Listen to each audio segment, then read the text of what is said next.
I was seated behind a structural pillar at my own sister's wedding. The invitation said family, but the seating chart said nuisance. Everyone pretended I was invisible until a stranger in a bespoke suit sat beside me and whispered, "Just follow my lead and pretend you are my date." When he stood to speak, the room went silent, and my sister stopped smiling. My name is Audrey, and at 33 years old, I am a forensic accountant who uncovers financial fraud for a living. Yet I could not stop my own family from bankrupting my self-esteem. My younger sister Brittany was the golden child who demanded the world, and my parents were the enablers who burned my world to give it to her. Today was her wedding in the Hamptons, a sprawling estate that cost more than my entire college tuition. I stood at the entrance, clutching my purse, feeling the familiar burn of humiliation. I was wearing a navy dress from 3 seasons ago because my father had claimed he needed to borrow my savings for a medical emergency, which I later learned was actually a deposit for the floral arrangements inside. The hostess was Chloe, a sorority friend of Brittany. She scanned my name on the list and let out a sharp laugh. "Oh, Audrey, right. We had to make some last-minute adjustments to the floor plan. Follow me." I followed her past the grand ballroom entrance, where the air smelled of expensive peonies and sea salt.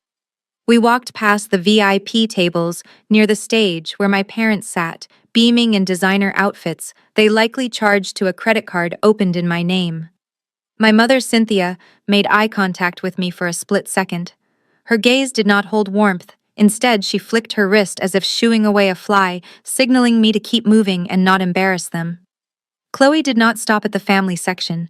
She did not even stop at the friends section. She walked me all the way to the back of the room near the swinging double doors of the kitchen service entrance. "Here is your spot," she said, dropping a single laminated menu onto the table before walking away without a backward glance. I looked around. I was sitting at a small round table squeezed into a dark corner. Directly in front of me was a massive concrete support pillar. It completely blocked my view of the stage, the dance floor, and the head table. I could not see my sister. I could not see the ceremony. I could only see gray concrete. I looked down at the table setting. Unlike the other tables which had fresh orchids and linen napkins, my spot was bare. There was no name card in calligraphy. Instead, there was a yellow sticky note stuck to the tablecloth. In my mother's handwriting, it read, "Spare guest." My chest tightened. I was not a sister today. I was a placeholder. Just then, the kitchen doors swung open and a waiter rushed out with a tray of dirty dishes. The smell of cold grease and garbage hit me instantly. I sat there in the shadows, listening to the applause erupt from the other side of the pillar, realizing that, to my family, I was less than a ghost. But as I reached for my phone to capture a photo of that cruel sticky note, I decided that today, the ghost was going to start haunting them back. Before I continue this story, let me know where you are watching from in the comments below. Hit like and subscribe if you have ever been treated like an outsider by your own blood. The dinner service began with a choreographed parade of waiters in white gloves. Silver cloches were lifted in unison at the VIP tables, revealing steaming lobster thermidor swimming in a rich brandy cream sauce. The aroma of melted butter, garlic, and fresh herbs drifted behind the concrete pillar, taunting my empty stomach. I watched as the guests around me tucked into the decadent meal, clinking their crystal glasses and praising the chef for the exquisite menu. Then a waiter stopped at my dark corner. He did not make eye contact. He did not offer fresh cracked pepper. He simply slid a small white plate onto the bare tablecloth and walked away immediately as if he were afraid of catching a disease. I looked down at my dinner. It was not lobster. It was 3 breaded chicken fingers and a small pile of soggy French fries that looked like they had been sitting under a heat lamp for hours. It was the designated kids' menu item, usually reserved for toddlers who could not handle shellfish. But there were no children at this wedding. This was a deliberate message. I stared at the grease congealing into a cold white film on the chicken. My sister and mother were telling me exactly where I stood in the hierarchy of this family. I was not a guest worthy of a $100 plate. I was a liability to be fed as cheaply as possible. My stomach growled, but I refused to take a bite. Before I could push the offensive plate away, a shadow fell over the table. It was my mother, Cynthia. She looked immaculate in her champagne-colored silk gown, holding a glass of vintage champagne that cost more than my weekly grocery budget. She did not sit down. She leaned in close so only I could hear her voice dropping to a harsh whisper that cut through the ambient jazz music. "Look at you," she hissed. "Do not make a scene with that food. Just eat it quickly and then leave before the photographers start the table rounds." I looked up at her, meeting her cold gaze. "Why did you even invite me, Mom?" I asked, keeping my voice steady. She let out a short, cruel laugh. "Because it would look bad to the investors if we did not. But honestly, Audrey, that dress is an eyesore. It looks like something you pulled out of a discount bin. Do not ruin your sister's aesthetic. We have a reputation to maintain." She straightened up, smoothed her dress, and walked away, leaving a trail of expensive perfume mixed with her toxicity. 10 years ago, I would have run to the bathroom to cry. I would have let their words cut me open. But I was not that vulnerable little girl anymore. I was a forensic accountant. I dealt in facts, figures, and proof. I slowly reached into my purse and pulled out my phone. I did not text a friend for sympathy. Instead, I opened my camera app. I took a high-resolution photo of the sad chicken fingers next to the sticky note that said "Spare guest." Then I took a photo of the lobster being served at the table 5 feet away. I uploaded them immediately to a secure cloud folder I named the Wedding Audit. My mother thought she was managing a public relations problem. She did not realize she was handing the prosecution Exhibit A. The ballroom lights dimmed, signaling the start of the speeches. A hush fell over the crowd as the spotlight found Brittany and Jamal standing by the 5-tier wedding cake. They looked like the picture of perfection. Brittany in her custom lace gown, and Jamal in a tuxedo that probably cost more than my car.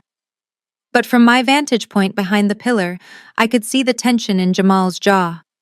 He was smiling, but his eyes were darting around the room, scanning the wealthy guests, as if calculating how much he could extract from them later.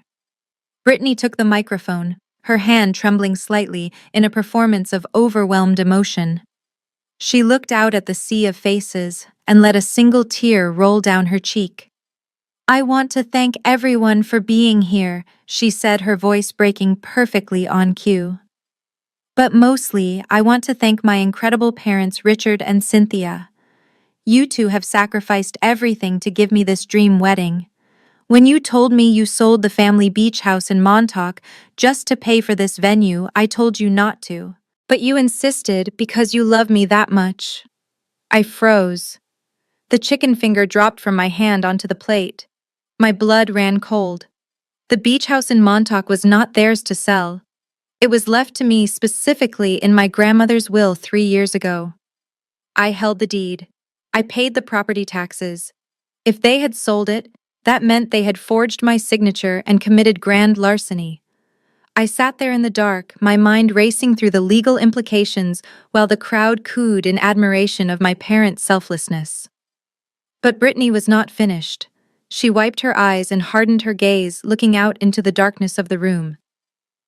"It breaks my heart that not everyone shares that generosity." She paused for dramatic effect. "My sister Audrey is here somewhere, hiding in the back. I just want to say, Audrey, I forgive you. I know you are struggling and jealous of my happiness, which is why you refuse to contribute a single penny to this day. But we love you anyway, even if you are too bitter to celebrate us." The DJ swung the spotlight around, searching the room like a prison searchlight. It swept past the VIP tables, past the dance floor, and finally landed on the dark corner behind the pillar. The beam of light blinded me, exposing me to hundreds of people. There I was, sitting alone with a plate of cold chicken fingers and a sticky note that said, "Spare guest." The room erupted in laughter. It was not a warm laugh, it was a sneer. I saw guests whispering, pointing at my old dress and my sad meal. They saw a jealous failure of a sister. But as I blinked against the harsh light, I did not feel shame anymore. I felt clarity. They had just confessed to a felony on a microphone in front of 300 witnesses. The time for being the victim was over. It was time to become the plaintiff. The laughter in the room was at its peak, a suffocating wave of sound that made me want to disappear into the concrete pillar. I gripped the edge of the table, my knuckles turning white, waiting for the spotlight to move away. But then the atmosphere shifted. The laughter did not fade naturally, it was cut short. Heads started turning toward the main entrance. A hush swept across the room, starting from the back and moving forward like a tide. I followed their gaze and saw a man walking through the double doors. He was not on the guest list. I would have remembered a man like him. He looked to be in his late 30s, tall with broad shoulders that filled out a charcoal Tom Ford suit perfectly. He moved with a predatory grace, ignoring the ushers who tried to ask for his invitation. His eyes were not looking at the stage or the bride. They were locked on me. He walked straight past the VIP tables, ignoring the whispers of the confused guests. He did not stop until he reached my dark corner behind the pillar. The spotlight was still on me, which meant he was now illuminated too. Up close, he was even more intimidating, with sharp features and eyes that looked like they could cut glass. Without asking for permission, he pulled out the empty chair next to me and sat down. The entire room was watching us now, including Brittany, who had stopped her fake crying on stage. "Who are you?" I whispered, my voice barely audible. He did not answer immediately. Instead, he looked down at the plate of cold chicken fingers sitting in front of me. He picked one up, examining the soggy breading with a look of pure disgust. Then he took a bite. He chewed once, twice, and then deliberately spit it out into a linen napkin he pulled from his pocket. He tossed the napkin onto the table with a look of utter contempt. Then he raised his voice. It was a deep baritone that carried effortlessly across the silent ballroom without a microphone. "Is this how the Wilson family treats their guests?" he asked, looking directly at my father, who was now standing up at the head table, red-faced. "Or is this specific menu reserved only for the biggest creditor of this family?" The word creditor hung in the air like a gunshot. My father, Richard, looked like he was about to have a stroke. Brittany froze, the microphone drooping in her hand. The man turned to me, his expression softening just a fraction. He reached out and took my hand, his grip firm and warm. "My name is Harrison," he said loud enough for the nearby tables to hear. "And I suggest you do not eat that garbage. We are about to go have a very interesting conversation with your parents about where the money for this wedding actually came from. Just follow my lead, Audrey. The game has just changed." Harrison stood up, buttoning his suit jacket with a calm precision that was more terrifying than any shout. He extended his hand to me, ignoring the hundreds of eyes burning into our backs. "Come with me, Audrey," he said, his voice steady and commanding. "It is time you took your rightful place." I hesitated for only a fraction of a second before placing my trembling hand in his. His grip was solid, grounding me as he led me out from the shadows of the concrete pillar. We did not walk to another table. Harrison led me straight down the center aisle toward the stage. The silence in the ballroom was deafening, broken only by the click of my heels on the marble floor. My mother, Cynthia, stepped forward, her face a mask of panic trying to block our path. "This is a private family moment," she hissed through gritted teeth. "You need to leave right now." Harrison did not even slow down. He simply walked around her, forcing her to step aside or be run over. When we reached the stage, Harrison took the microphone from my sister's limp hand. He turned to face the room, standing tall next to me. "For those who do not know me, my name is Harrison, and I am the senior executor of the Grandmother's Legacy Trust." A ripple of confusion went through the crowd, but my father went pale. He knew exactly what that trust was. It was the legal entity my grandmother established to protect her assets she specifically did not trust her son Richard to manage. Harrison continued, his voice echoing off the high ceilings. "I was fascinated to hear the bride claim that her parents sold the Montauk Beach house to fund this event." He paused, letting the words hang in the air. "That is particularly interesting because Richard and Cynthia do not own that property. According to the irrevocable will of the late matriarch, which I administer, the Montauk house was bequeathed solely to her granddaughter Audrey." Gasps erupted from the audience. I stood straighter, feeling a surge of vindication. Harrison turned to look directly at my father, who was now sweating profusely under the stage lights. "So, Richard, unless you have a document signed by Audrey transferring the deed to you, which I know you do not, because I hold the originals, Then what you have done is not a sale. It is title fraud and grand larceny. You effectively stole a $3 million property from one daughter to throw a party for the other.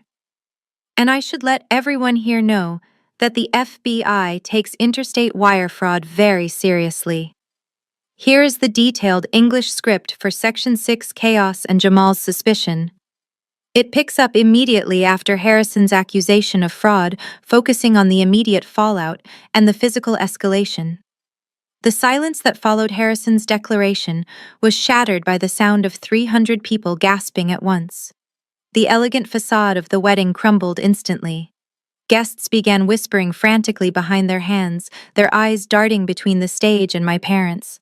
The air in the ballroom shifted from celebration to the electric tension of a public scandal. My father Richard stood frozen on stage, his face draining of color, while my mother clutched her pearl necklace as if it were a lifeline. But the most dangerous reaction came from Jamal. The groom stepped away from Brittany, creating a physical distance that spoke volumes. He was a tech CEO, and his mind was clearly running the numbers. He looked at Richard with the cold calculation of an investor, realizing a deal was going south. He did not care about the family drama, he cared about the capital. "Wait a minute," Jamal said, his voice cutting through the rising noise. "Richard, you told me the liquidity for my seed round was coming from that sale. You signed a term sheet promising $500,000 next week. If the house belongs to Audrey, where is my money?" My father opened his mouth, but no sound came out. He looked like a deer caught in headlights. He tugged at his collar, sweat visible on his forehead. "It is a misunderstanding, son," he stammered, trying to force a smile. "We can explain later. This is not the place." Jamal's eyes narrowed. He looked at the expensive floral arrangements and the crystal chandeliers, realizing they were likely paid for with funds that did not exist. "You lied to me," Jamal said quietly, but the microphone picked it up perfectly. "You are broke, aren't you?" Brittany saw her husband drifting away. She saw her perfect day disintegrating. She did not look at her parents or her husband. She turned her gaze to me, her face twisted into a mask of pure, unadulterated rage. "You ruin everything," she screamed, her voice shrill and ugly. "You have always been jealous of me." She grabbed a full glass of red wine from a passing waiter's tray on the edge of the stage. With a guttural shriek, she hurled it with all her strength directly at my face. I flinched, bracing for the impact and the stain, but the glass never hit me. Harrison moved with lightning speed, stepping in front of me and turning his back to the projectile. The glass shattered against his shoulder, splashing dark red wine all over his immaculate Tom Ford suit. He did not even flinch. He just looked down at me, his eyes checking for any injury. "Are you all right?" he asked calmly, ignoring the expensive mess dripping down his back. The sound of shattering glass was the final straw for the venue management. 4 large security guards in black suits swarmed the stage area, not to arrest us but to contain the damage. "Folks, we are going to move this conversation to the bridal suite," the head of security said firmly, his hand hovering near his radio. "Now, before we have to call the police to clear the building." Jamal looked at his bride with disgust, but followed the guards. My parents kept their heads down, avoiding eye contact with their guests. Harrison took my arm again, unbothered by the wine stain, and led me through the parting crowd like royalty. As the double doors closed behind us, cutting off the whispers of the elite, I knew the real wedding reception was about to begin in that back room. And this time, I was the one holding the carving knife. The heavy oak doors of the bridal suite slammed shut, cutting off the noise of the confused guests outside. The moment we were alone, the atmosphere in the room shifted from embarrassment to violence. My father Richard did not waste a second. His face was purple with rage, veins bulging in his neck. He lunged across the room at me, his hand raised high, ready to strike the daughter he had just publicly disowned. "You ungrateful little witch," he screamed. "You just destroyed your sister's life." I did not flinch. I did not step back. I watched his hand come down, expecting the familiar sting I had known in childhood. But it never connected. Harrison caught my father's wrist in mid-air. He did not struggle.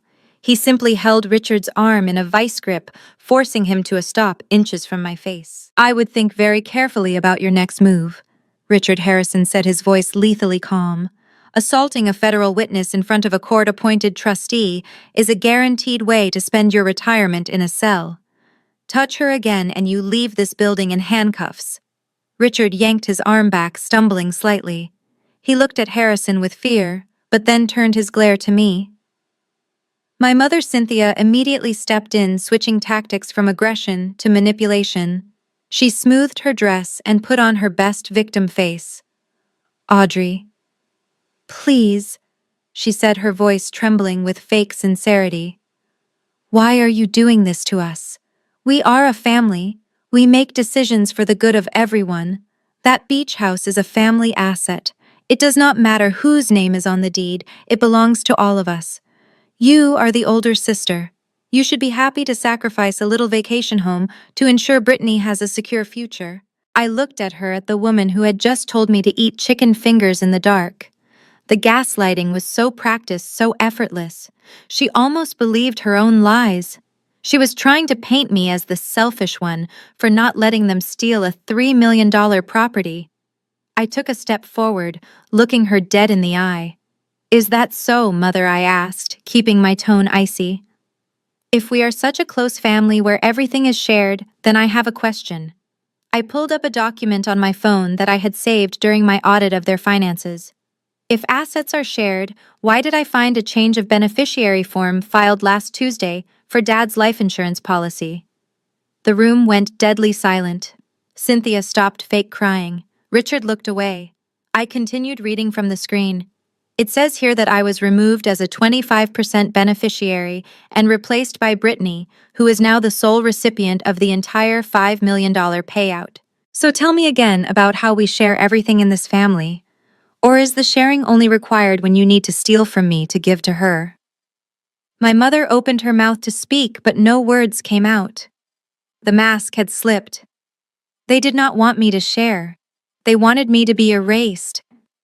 And now that I had the proof of their financial betrayal, the dynamic in the room changed completely. I was no longer the daughter they could bully. I was the auditor they could not silence. My mother stood there trembling, waiting for me to scream or cry. She expected the emotional daughter she had manipulated for years, the one who sought approval. But she forgot who I had become. In my line of work, emotions are irrelevant. Only numbers tell the truth, and numbers never apologize. I reached into my tote bag and pulled out my iPad Pro, unlocking it with Face ID. The screen glowed with the familiar interface of my forensic accounting software, displaying a complex web of transaction lines and red flags. I did not turn the screen to my parents. I turned it toward Jamal. He was the only other person in this room who understood the language of money. "Jamal," I said, keeping my voice clinically detached, "you might want to look at this flowchart. This is a forensic reconstruction of the family trust accounts over the last 6 months. I tracked the wire transfer from the illegal sale of the Montauk house." Jamal stepped forward, his eyes glued to the glowing screen. I tapped on a thick red line. "My father claimed the $3 million from the sale was parked in a high-yield savings account, waiting to be transferred to your startup next week. That was the agreement for your seed funding, right?" Jamal nodded slowly, his jaw tight. I swiped left, revealing the actual transaction history. Here is the reality. On the day the funds cleared, they were not saved. They were diverted immediately to a shell company called B Lux LLC. Brittany flinched at the name, her face going pale beneath her bridal makeup. I continued, relentlessly ignoring her panic.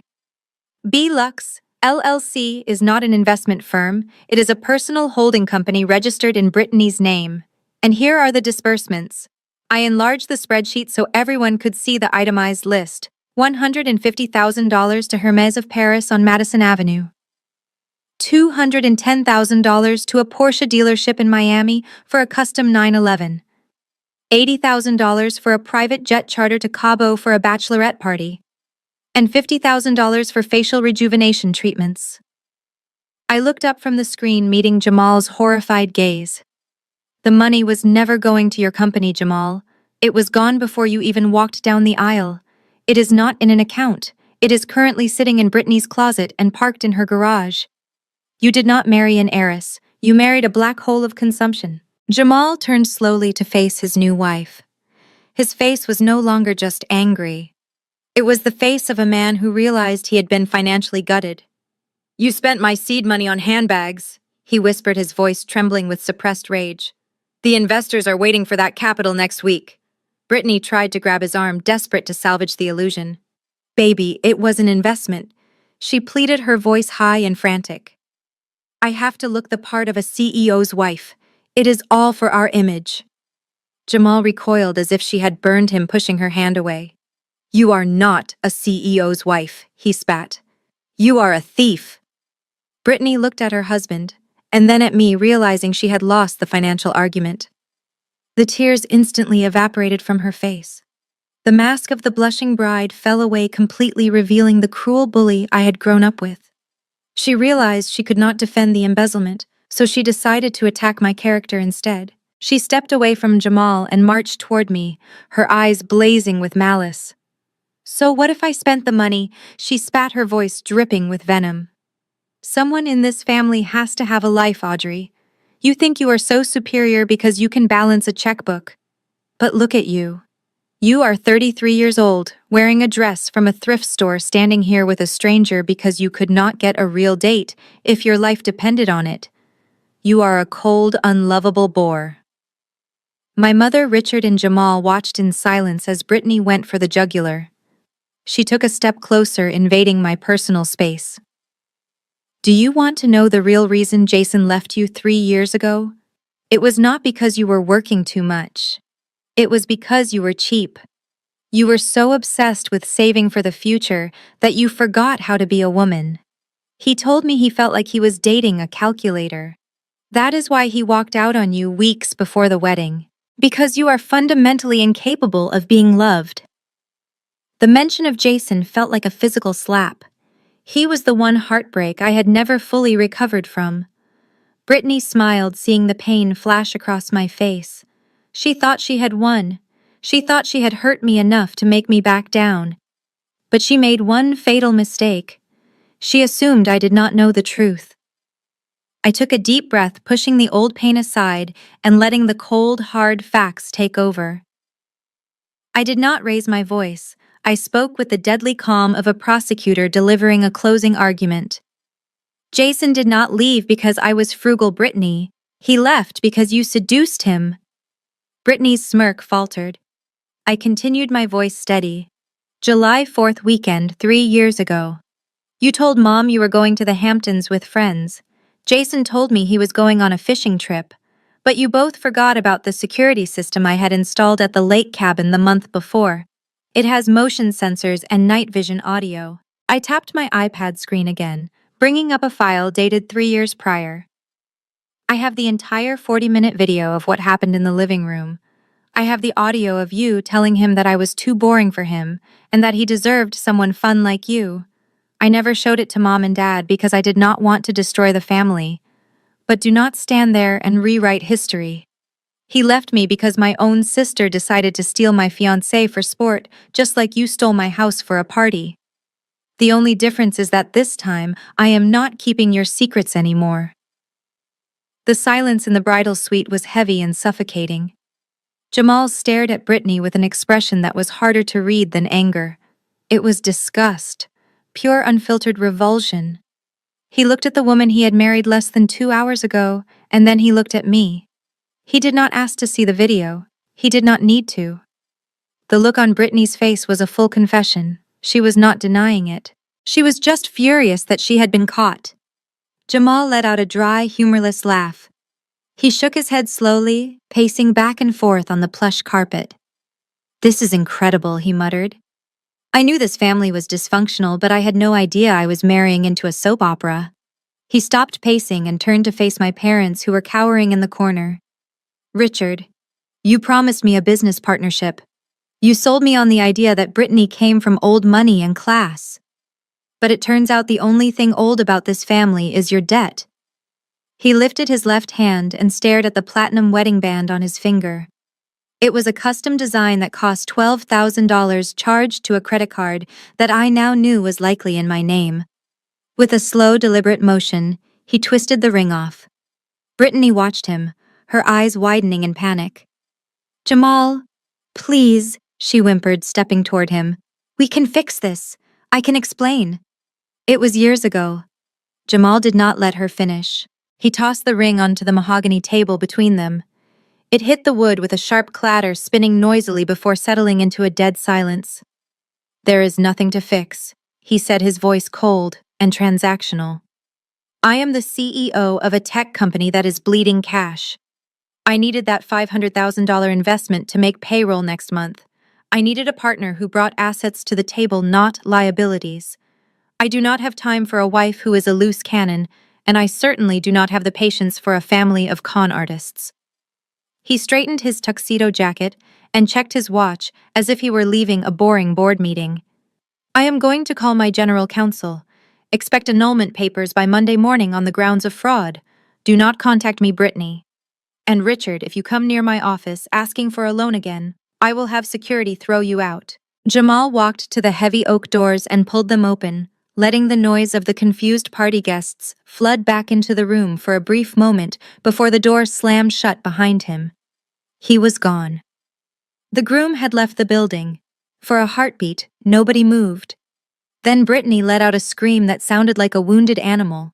She spun around and lunged at me, her hands curled into claws.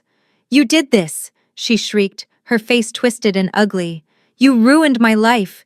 You drove him away! You have always been jealous of me, and now you have destroyed my wedding day! You are a monster, Audrey!" I stood my ground, not flinching, as Harrison stepped slightly forward, ready to intervene. I looked at my sister, who was hyperventilating in her couture gown. "I did not destroy your marriage, Brittany," I said calmly. "You destroyed it 3 years ago when you decided that hurting me was more important than having integrity. Jamal did not leave because of me. He left because he finally saw you for exactly what you are. A bad investment." I woke up the next morning to a sound that every modern woman dreads. It was not an alarm clock, but the relentless buzzing of my phone vibrating against the nightstand. It was a continuous stream of notifications, one after another, like a swarm of angry bees. I sat up, rubbing the sleep from my eyes, and reached for the device. My screen was filled with alerts from Instagram, TikTok, and even LinkedIn. My stomach dropped. I had not posted anything. I was a forensic accountant who barely used social media. But when I unlocked my phone, I realized I was not the poster. I was the subject. There, at the top of my feed, was a video posted by Brittany at 3 in the morning. It already had 2 million views. The thumbnail was a close-up of her face, tear-streaked and tragic, with the caption, "My sister ruined my wedding." I pressed play and watched in horror as a masterclass in manipulation unfolded. Brittany had edited the footage from the previous night to create a completely false narrative. She had cut out the part where she threw the wine. She had cut out Jamal leaving her. She had cut out Harrison exposing the fraud. Instead, the video showed only the moments that made me look like a villain. It showed me sitting in the back looking sullen. It showed Harrison standing up aggressively. And then it cut to Brittany crying on the floor, claiming I had hired a man to humiliate her because I was jealous of her happiness. The voiceover was soft and heartbreaking. She said, "I have dealt with her bullying my whole life, but I never thought she would go this far. Please be kind to me, guys, I am heartbroken." I scrolled down to the comments section and felt the blood drain from my face. The internet had already reached a verdict without hearing the defense. The comments were vile. Thousands of strangers were calling me the evil sister. They called me bitter, ugly, and toxic. One comment with 10,000 likes said she looks like a Karen who needs to be cut off immediately. Another said, "I hope she dies alone." They were dissecting my appearance, my dress, and my character, based on a 60-second clip that was nothing but lies. My chest tightened. This was not just petty drama. This was a targeted strike. Brittany knew she had lost the legal battle over the house. She knew Jamal had left her. She knew she was facing potential criminal charges. So she did the only thing a narcissist knows how to do. She decided to destroy my reputation before the truth could come out. She was trying to win the court of public opinion because she knew she would lose in the court of law. I watched the view count tick up higher and higher, realizing that while I was sleeping, my sister had started a war. And the worst part was that she had tagged my employer in the caption. The vibration in my hand changed rhythm.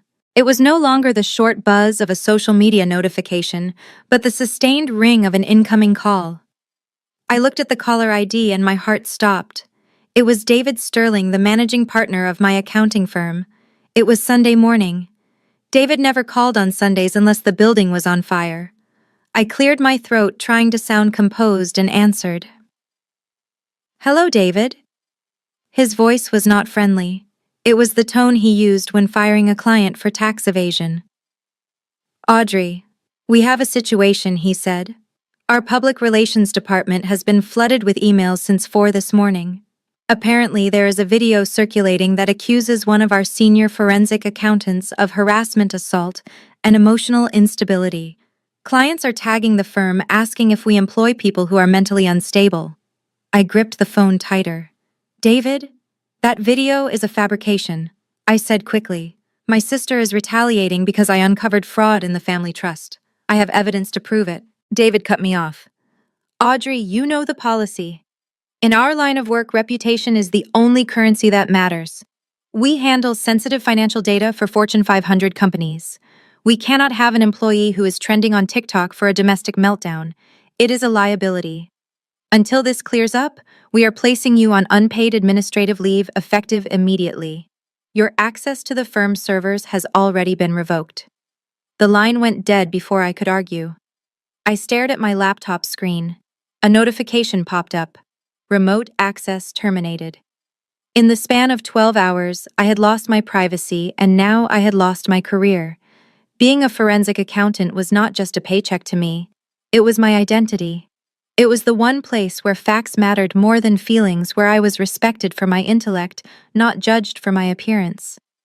My job was the fortress I had built to keep my family chaos out, and Brittany had just breached the walls. I felt a wave of panic rising in my chest. Without my license, without my income, I was vulnerable. I was exactly where they wanted me. Weak. As if on cue, my phone buzzed again. This time, it was a text message from my mother, Cynthia. I opened it and read the words that made my blood boil. The message read, "We can make this all go away, Audrey. Brittany is willing to delete the video and issue an apology, saying it was a misunderstanding. But you have to drop the lawsuit about the house. Sign a waiver giving us the property and we will give you your reputation back. Think about your career." I lowered the phone, my hands shaking not from fear, but from rage. It was a shakedown. They knew exactly what they were doing. They timed the video release to destroy my professional standing so they could blackmail me into letting them keep the stolen $3 million. They were holding my livelihood hostage. I looked around my apartment, the quiet sanctuary I had bought with my own honest money. They thought this would break me. They thought I would panic and sign their waiver just to save my job. But they forgot one thing. A forensic accountant does not negotiate with extortionists. We document the crime. I took a screenshot of my mother's text message. Then I grabbed my coat. I was not going to the office. I was going to see Harrison. The defense phase was over. It was time to launch the counter-offensive. The buzzer to my apartment rang sharply, cutting through the suffocating silence. I checked the monitor and saw Harrison standing in the lobby. He was not wearing the wine-stained suit from the wedding. He was dressed in casual cashmere, but he still carried himself with the intensity of a man on a mission. I buzzed him in. When I opened my door, I expected him to offer condolences about my job suspension. I expected pity, but Harrison did not deal in pity. He walked into my living room, placed a heavy leather briefcase on my coffee table, and looked at the screenshot of my mother's blackmail text that I had sent him. "This is excellent," he said. I stared at him in disbelief. "Excellent," I repeated. "Harrison, I just lost my career. My firm suspended me, the internet hates me, and my parents are threatening to bury me if I do not sign over a $3 million house." How is any of this excellent? Harrison clicked the locks on his briefcase and flipped it open. It is excellent because they just handed you a smoking gun. He pulled out a stack of files and a laptop. You see, Audrey, they think they are playing a family game where the loudest person wins, but they just crossed into my arena. And in my arena, we do not scream. We litigate. He looked me dead in the eye. You know me as the trustee for your grandmother's estate. But that is just my side job. My actual profession is high-stakes civil litigation. I specialize in destroying bullies using the penal code. He handed me a file. We are not going to defend you, Audrey. We are going to attack. Brittany posted that video claiming you are mentally unstable and violent. That is defamation per se because it directly damaged your professional reputation and caused you to lose income. We can sue her for lost wages, emotional distress, and punitive damages. He paced around my small living room like a shark in a tank. But we are going further. The credit card debt. The student loans. That is not just a family dispute. That is federal identity theft. We are going to file a police report today. And then we are going to file a civil RICO lawsuit against your parents and Brittany for conspiring to defraud you. I felt a spark of hope ignite in my chest. But my parents said they would ruin me, I whispered. Harrison smiled a cold, dangerous smile. They are bringing a knife to a nuclear war. Clear off this dining table, Audrey. We are setting up a command center right now. For the next 4 hours, my apartment transformed. We pushed the sofa against the wall. We covered my dining table with bank statements, flowcharts, and legal pads. We turned my sanctuary into a war room. Harrison made calls to digital forensic experts while I organized the evidence of the identity theft. The fear that had paralyzed me all morning began to evaporate, replaced by a cold, hard determination. I looked at the whiteboard where Harrison had written our objectives. Objective 1, clear name. Objective 2, bankrupt the enemy. Objective 3, justice. I picked up a red marker and circled Objective 3. They wanted a war. We were going to give them an apocalypse. The coffee on my dining table had gone cold, but the atmosphere in the room was boiling. Harrison was on the phone with a digital investigator tracking the IP address of Brittany's video upload while I was buried in a decade of credit reports. As a forensic accountant, I knew that financial crimes are rarely isolated events. If someone is willing to steal a house, they have likely been stealing small things for years. I just needed to find the pattern. And then, under a pile of archived Equifax reports, I found it.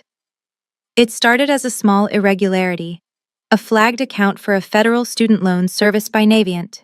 The status was listed as delinquent. I frowned. I had paid off my student loans 3 years ago. I worked 2 jobs throughout college specifically to be debt-free. I clicked on the file expanding the details. The loan was taken out 10 years ago. The principal amount was $40,000, but the disbursement date did not align with my tuition schedule. It was taken out the summer after I had already graduated. My heart began to hammer against my ribs. I accessed the original promissory note stored in the lender's digital archives. I zoomed in on the signature line at the bottom of the PDF. There in black ink was my name, Audrey Wilson. But the slant of the letters was wrong. The A had a decorative flourish that I never used. I knew that handwriting better than my own. It was my mother's handwriting. I checked the disbursement bank account. The funds had never touched my account. They had been deposited directly into a joint account my parents shared. I looked at the date again. June 2014. I closed my eyes and the memory washed over me. That was the summer Brittany graduated high school.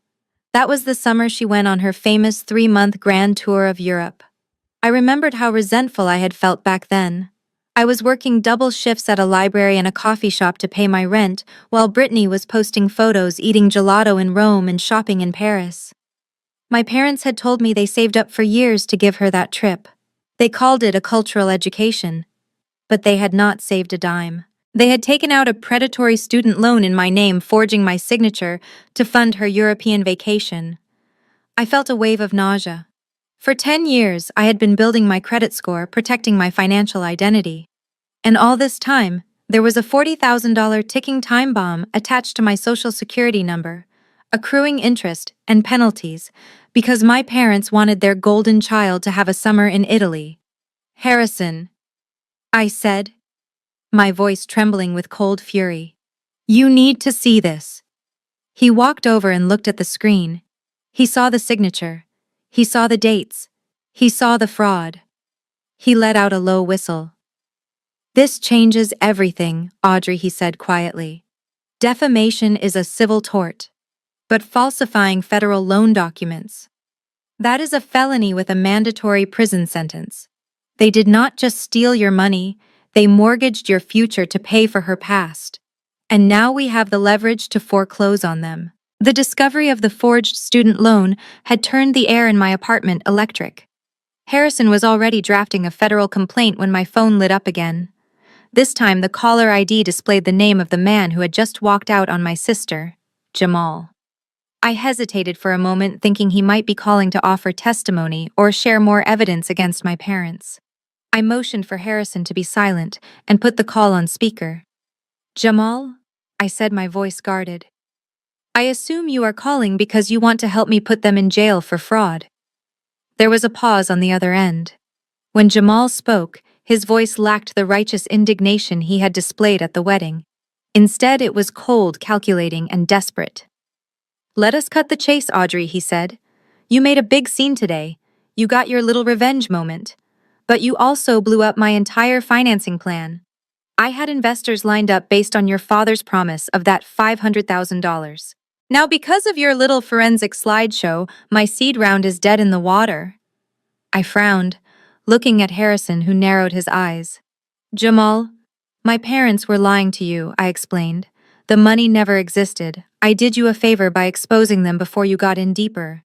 I do not need favors, Audrey. I need capital. Jamal snapped, his tone turning aggressive. I do not care where the money comes from. I know you manage the grandmother's trust. I know there are assets there. I want you to cut me a check for $500,000 to cover the breach of contract your family caused. I almost laughed at the audacity. You want me to pay you for my parents' lie? You must be delusional. I am not giving you a dime. The line went quiet for a second before Jamal played his card. He was no longer the jilted groom. He was a predator.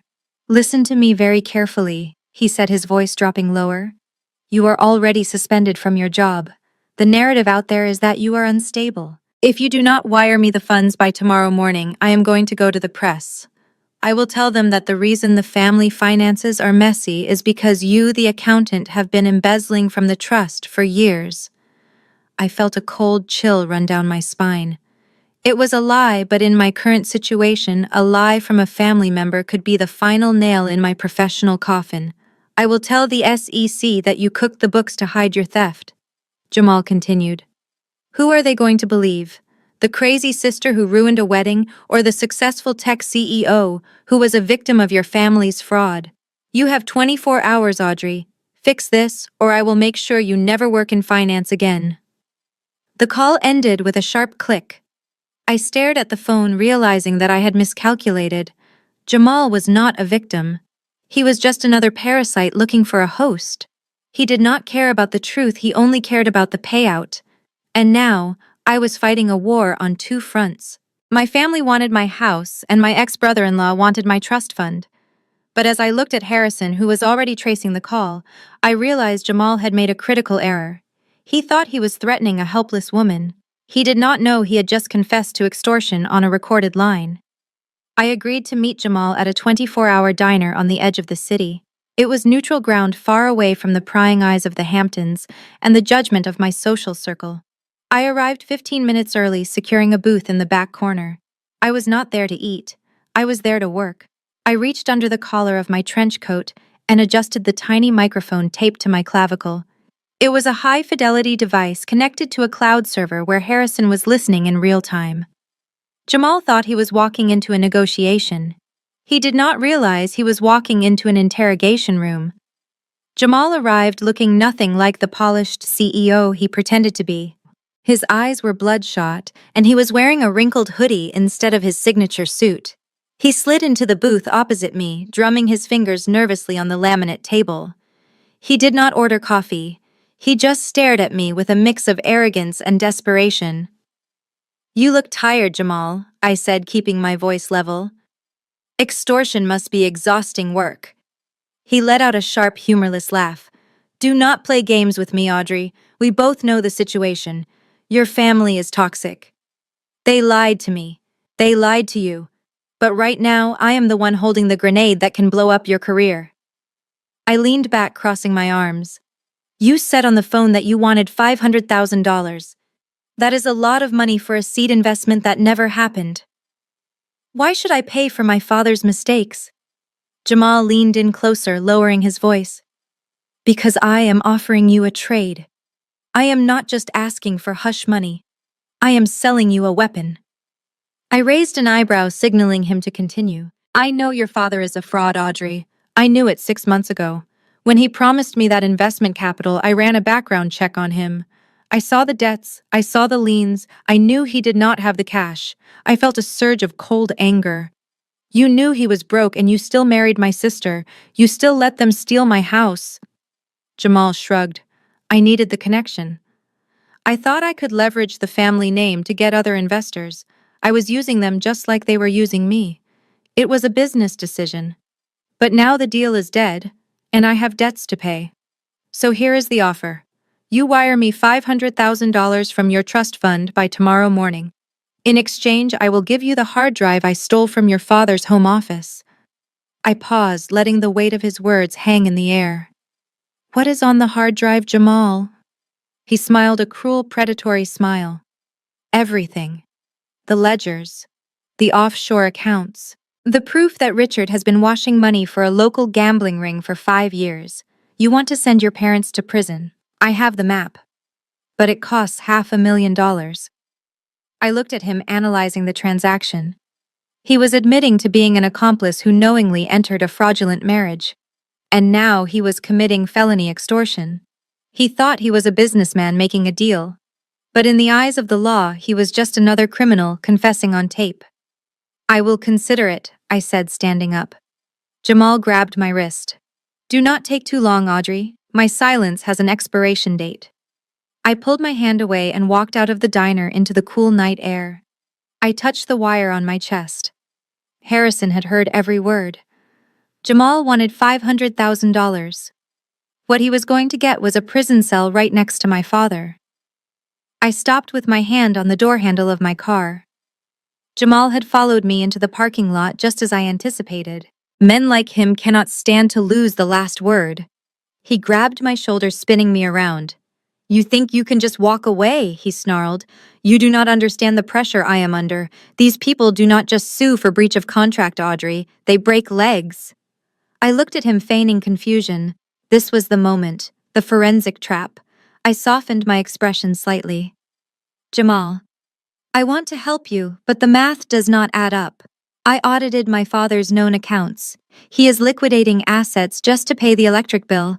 Even if I wanted to pay you, he does not have the cash to facilitate a transfer of that size without triggering federal flags. How exactly has he been paying you these consulting fees for the last year?" Jamal rolled his eyes, clearly thinking I was incompetent. "You really do not know, do you?" he scoffed. "Richard does not use his personal accounts. He uses the Legacy Education Fund, the one he kept open after you graduated. He deposits the cash from the poker games into that account in small batches to avoid the $10,000 reporting requirement. Structuring. It is a classic money laundering technique. Then he wires it to my shell company as IT services." My blood ran cold. The Legacy Education Fund.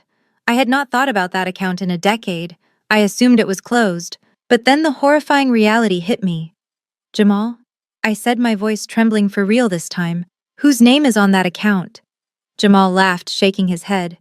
"It is your account, Audrey. It always has been. Richard just has power of attorney. Why do you think he was so desperate to keep you close? You are not just the scapegoat. You are the mule. All that dirty money flowing to my company has your signature on the digital transfer logs. If I go down for laundering, I am taking you with me because on paper you are the one signing the checks." I unlocked my car door and got in, locking it immediately. I did not look back at Jamal as I sped out of the lot. I drove 2 blocks and pulled over, my hands gripping the steering wheel so tight my knuckles turned white. Harrison's voice came through the tiny earpiece. "Audrey, are you safe?" "I am safe," I whispered, staring at the dashboard. "But we have a catastrophic problem. My father has been washing illegal gambling money through a dormant account in my name for years.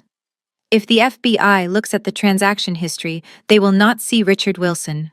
They will see me. I am not just facing a smear campaign anymore. I am facing 20 years in federal prison for a crime I did not know I was committing." I drove back to my apartment in a daze. My hands were shaking so badly I could barely unlock the front door. When I stepped inside, the war room looked different. The charts and graphs on the walls were no longer just evidence of theft. They were evidence of a 20-year conspiracy to frame me. I collapsed onto the sofa, burying my face in my hands. The realization was physically painful. My parents did not just prefer Brittany. They had groomed me to be their prison shield. Every time they encouraged me to be responsible, every time they praised my clean record, it was not because they were proud. It was because they needed a clean vessel to hold their dirty secrets. Harrison sat down on the coffee table in front of me. He did not touch me. He just waited until my breathing slowed down. I looked up at him, my vision blurred with tears. "I am the scapegoat," I whispered. "The legacy fund, the student loans, the power of attorney. They set it all up so that if the house of cards ever fell, I would be the one buried under the rubble. I am going to lose everything, Harrison." Harrison shook his head slowly. "You are not going to lose anything," he said, his voice low and intense. "Because unlike them, you have a conscience. And you have me." He leaned forward, clasping his hands together. "I never told you why I became a trustee, Audrey. I never told you why I specialize in financial litigation against families. It is not because the money is good, it is because I was you." I wiped my eyes, looking at him in surprise. "My father was a prominent senator." Harrison continued, his eyes looking past me into a painful memory. "When I was 25, I found out he had opened credit lines in my name to pay off hush money to a woman he had assaulted. He told me I had to take the fall to save the family reputation. He said it was my duty as a son." I gasped, realizing the parallel. "What did you do?" "I burned him to the ground," Harrison said simply. "I recorded his confession. I turned him in. He died in federal prison 3 years ago. It broke my heart to do it, but I learned a valuable lesson. DNA is not a suicide pact. You do not owe loyalty to people who treat you like collateral damage." He reached out and took my hand again, just like he had at the wedding. But this time, it was not a performance, it was a promise. "We are going to trace every cent, Audrey. We are going to prove that you were the victim of a sophisticated identity theft ring run by your own father. You are not the mule. You are the witness. And we are going to make sure the jury sees the difference." I squeezed his hand back, feeling a new kind of strength taking root in the ashes of my betrayal. I was not alone anymore. I had a partner who understood the specific kind of hell that comes from being the responsible child in a criminal family. I took a deep breath. "Okay," I said. "No more tears. If they want me to be the villain, let us show them what a villain really looks like." I walked into the bathroom and splashed cold water on my face, watching the mascara stains swirl down the drain. When I looked up at my reflection in the mirror, I did not see the scared little girl who hid in her bedroom anymore. I saw a woman who had survived a lifetime of emotional warfare and was still standing. I dried my face with a towel and walked back into the living room. Harrison was waiting, his eyes tracking my every move. "I am not going to prison, Harrison." I said, my voice steady and cold. "I am not going to let them pin their crimes on me. If there is a cell waiting at the federal penitentiary, it is going to have Richard Wilson's name on the door, not mine. So tell me how we catch them." Harrison stood up and walked to the whiteboard. He erased the timeline of the fraud and wrote a single word in the center. "Greed." He turned to me. "Your parents and sister are smart criminals, Audrey, but they have a fatal flaw. They are desperate. The wedding cost them a fortune they did not have. Jamal has cut them off. They are sitting on a pile of debt and looking for a lifeline. We are going to give them one. He pulled up a digital file on his laptop. As the trustee, I have the authority to release administrative updates regarding your grandmother's estate. What if I were to accidentally leak a confidential memo stating that an audit of the trust revealed a surplus, a forgotten investment account that has matured over the last 20 years? I looked at him, understanding the play immediately. How much surplus? $2 million, Harrison said with a smirk. Enough to pay off their debts. Enough to buy Brittany a new husband. Enough to make them abandon all caution. I nodded, my mind racing. If they think there is $2 million sitting there unclaimed, they will try to get it. But since the trust is in my name, they cannot access it legally. Exactly, Harrison said. To get that money, they will have to do what they have always done. They will have to forge your signature on a release form, or worse, they will have to coerce you into signing it. We are going to invite them to a meeting. We will dangle the money in front of them, and we will have the FBI listening when they try to steal it. But we need a venue, I said. We cannot do this here. It needs to be public enough that they feel safe, but private enough for them to incriminate themselves. Harrison clicked a key on his laptop, bringing up an invitation. Brittany is hosting a foundation launch party in 3 days. It is her last-ditch effort to save face after the wedding disaster. She is trying to rebrand herself as a philanthropist. We are going to RSVP, and we are going to let slip that the $2 million will be released to the trust beneficiary on that very night. I looked at the invitation. It was the perfect trap. A room full of witnesses, a desperate family, and a pot of gold that did not exist. I picked up my phone. Let us leak the rumor, I said. It is time to see just how hungry the wolves really are. The bait had been in the water for less than 6 hours before the sharks began to circle. Harrison's leaked memo about the $2 million trust surplus had traveled through the family gossip grapevine at lightning speed. I was sitting in my living room watching the security feed from the lobby when I saw them. My parents and Brittany were standing downstairs, not with pitchforks, but with bouquets of expensive peonies and a basket of artisanal chocolates. They were buzzing my intercom, their faces arranged in practiced masks of contrition. I pressed the button to let them up. Harrison retreated to the bedroom, where he could monitor the audio feed and record every word. I took a deep breath, smoothing down my sweater. This was the performance of my life. I had to play the part of the naive daughter who desperately wanted to believe her family loved her. I opened the door just as they stepped out of the elevator. "Audrey," my mother cried out, her voice trembling with emotion. She rushed forward and enveloped me in a hug that smelled of expensive perfume and desperation. "Oh, honey, look at you. We have been so worried. I tried to call, but I think my phone was acting up. We just had to come over and see if you were okay." My father Richard followed behind, carrying the heavy gift basket. He looked humble, almost beaten. "We owe you a massive apology, sweetheart," he said, placing the basket on my dining table right over the spot where we had just hidden the incriminating files. The wedding stress got to all of us. We said things we did not mean. We just want to put this ugly chapter behind us and be a family again. Then there was Brittany. The sister who had destroyed my reputation on the internet 24 hours ago was now looking at me with wide, teary eyes. She held out a small box from a luxury bakery. "I brought you those lemon tarts you love," she said softly. "I am so sorry, Audrey. I was just jealous and hurt because Jamal left. I took it out on you. Please, can we just start over?" I looked at them standing in my living room. If I did not know about the identity theft, if I did not know about the money laundering, I might have believed them. They were good. They knew exactly which buttons to press to trigger my childhood longing for acceptance. But as I looked at my mother's tear-stained face, I did not feel love. I felt the cold weight of the $2 million lie hanging between us. I accepted the flowers, forcing a shy smile. "I want that too, Mom," I said, keeping my voice soft. "I hate fighting with you guys." My father let out a sigh of relief that was a little too loud. "That is my girl," he said, clapping his hands together. "You know, we were just talking on the way over." Since the trust audit is coming up and there are some complex assets to manage, maybe we should all sit down and look at the portfolio together. Just to make sure everything is handled correctly for the family. I suppressed a smirk. They had been in my house for less than 3 minutes, and they had already pivoted to the money. The trap was set, and they had just walked right into the center of the cage. I nodded slowly. Actually, Dad, that is a great idea. I have some good news about the trust that I think will solve all our problems.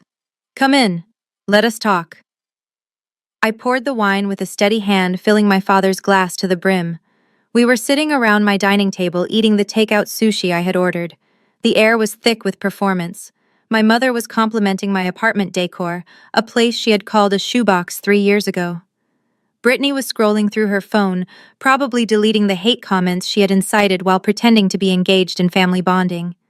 I watched them eat, knowing that in the next room, Harrison was listening to every chew and every lie. I decided to make my move. I cleared my throat and put on the most innocent expression I could muster. So about the trust fund, I began. My father stopped chewing immediately. His eyes lit up with a hunger that made my stomach turn. I continued. Harrison and I found a surplus in the investment portfolio. It is about $2 million. Since Grandma wanted the family to be taken care of, I think it is only fair that we use this money to clear the family debts. Richard choked on his wine. $2 million, he asked, his voice cracking. That would solve everything, Audrey. We could pay off the wedding costs. We could fix the business.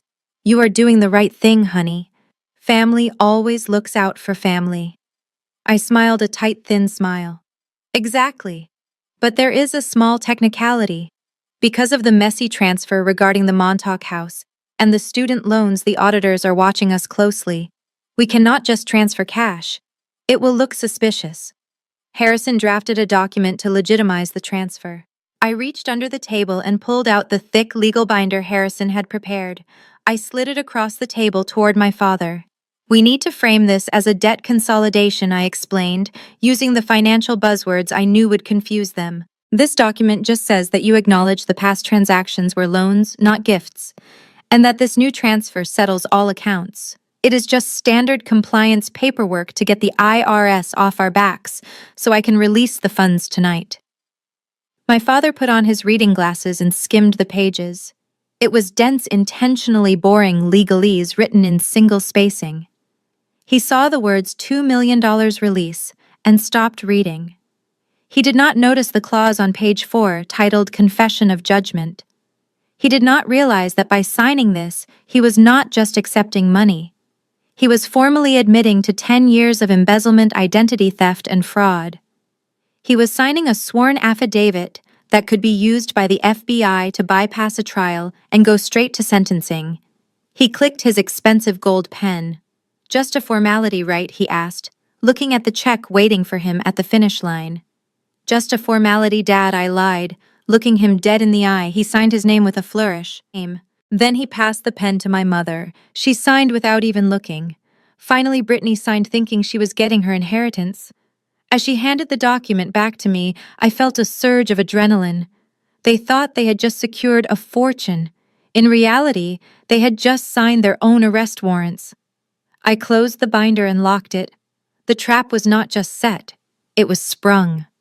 The ink on the confession of judgment was barely dry when the second phase of our plan went into motion. Harrison and I had left the apartment pretending to go out for a celebratory drink to toast the family reconciliation. In reality, we had simply circled the block and parked in his car 3 spots down from my building.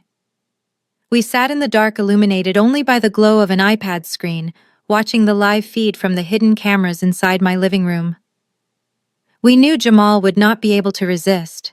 He had been cut out of the dinner meeting, and his desperation for capital was making him reckless. 20 minutes after we left, the front door of my apartment opened.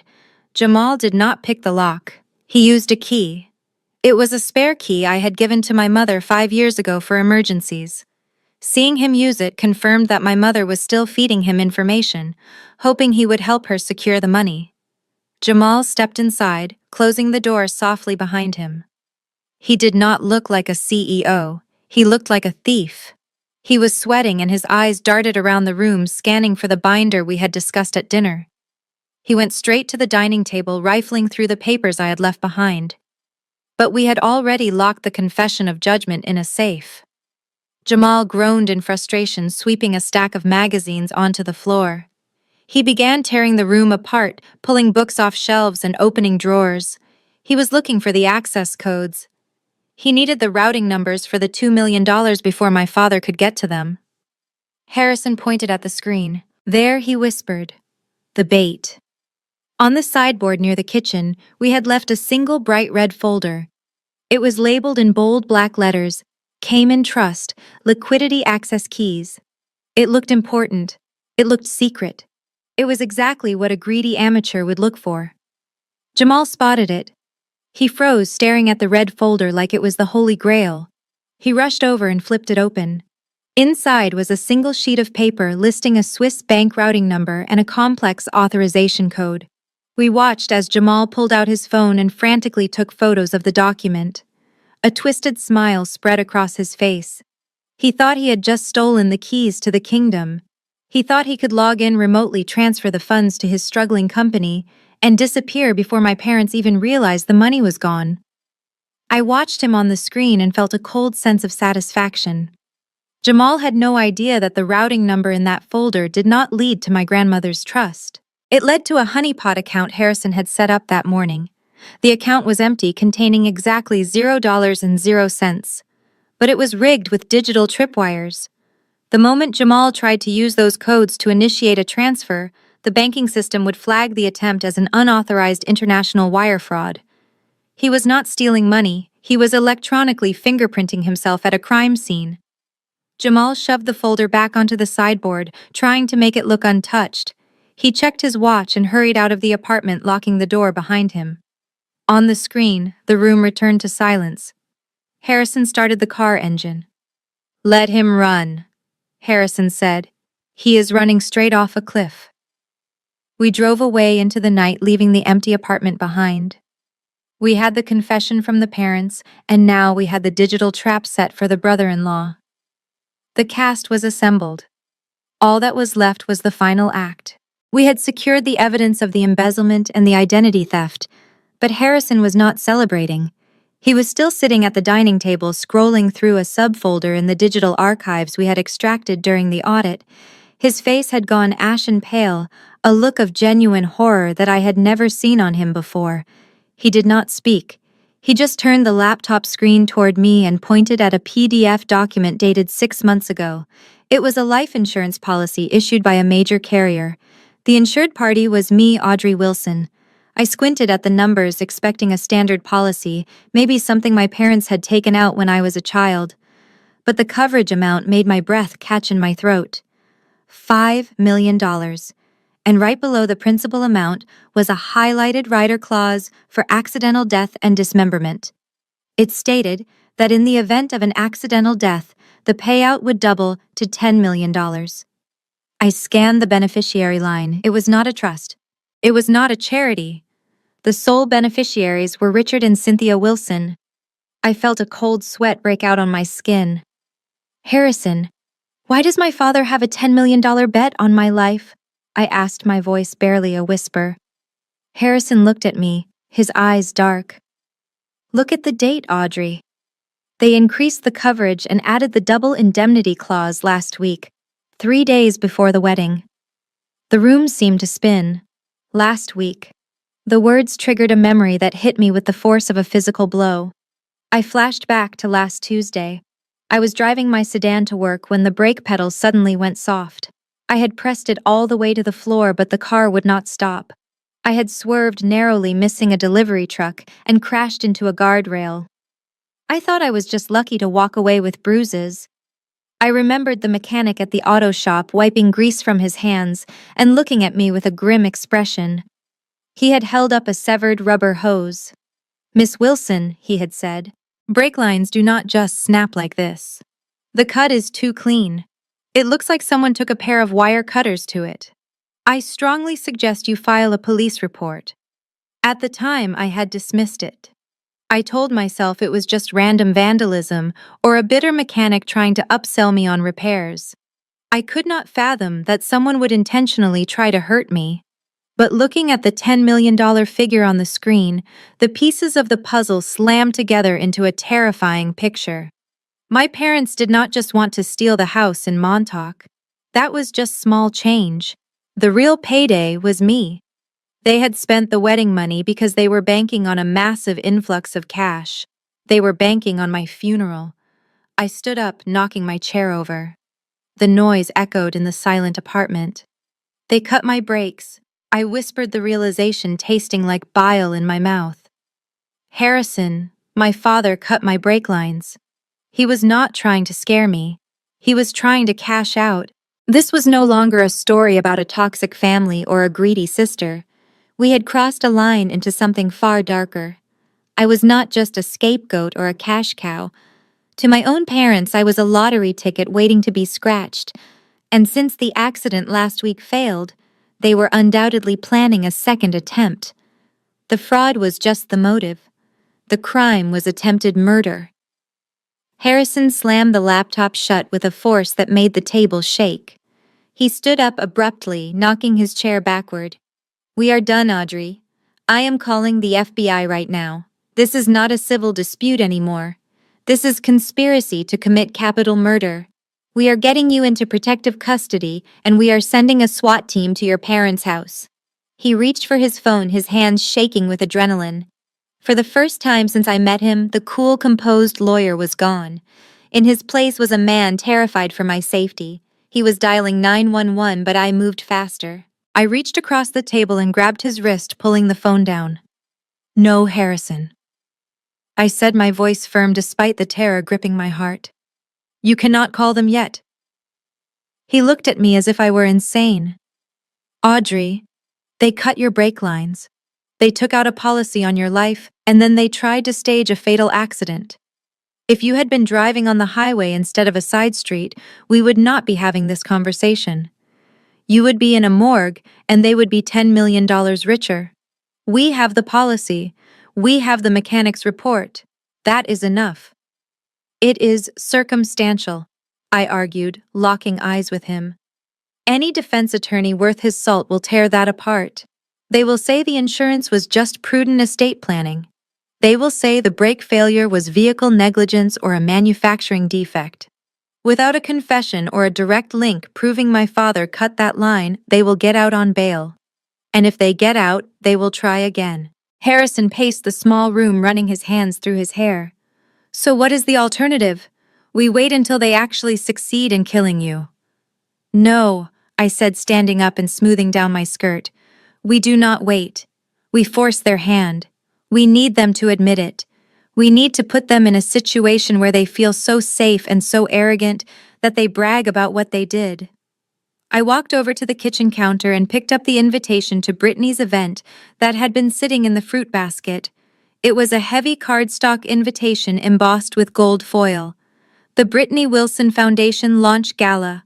Tomorrow night my sister is hosting a charity launch to repair her image," I said, turning the card over in my hands. "The entire family will be there. The press will be there. They are expecting me to transfer the $2 million to them during the private donor reception.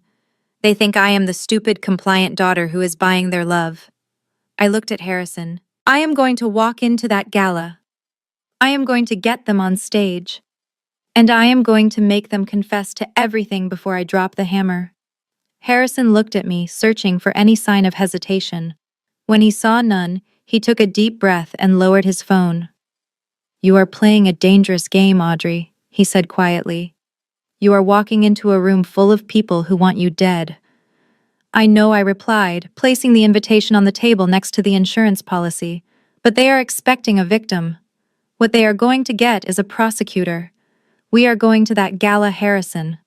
And we are going to burn their entire world down on live television." The morning of the Brittany Wilson Foundation Gala broke gray and cold over the city, but inside my apartment the atmosphere was burning hot. This was not a day for hesitation. It was a day for execution. I walked into my bedroom and opened the closet. For years, my wardrobe had been a reflection of my role in the family: sensible beige slacks, Invisible gray cardigans. Clothes designed to blend into the background so my sister could shine. But today the invisible daughter was dead. I reached to the very back of the rack and pulled out a garment bag I had purchased 3 years ago after my biggest professional bonus. I had never worn it because I was afraid it was too bold, too aggressive.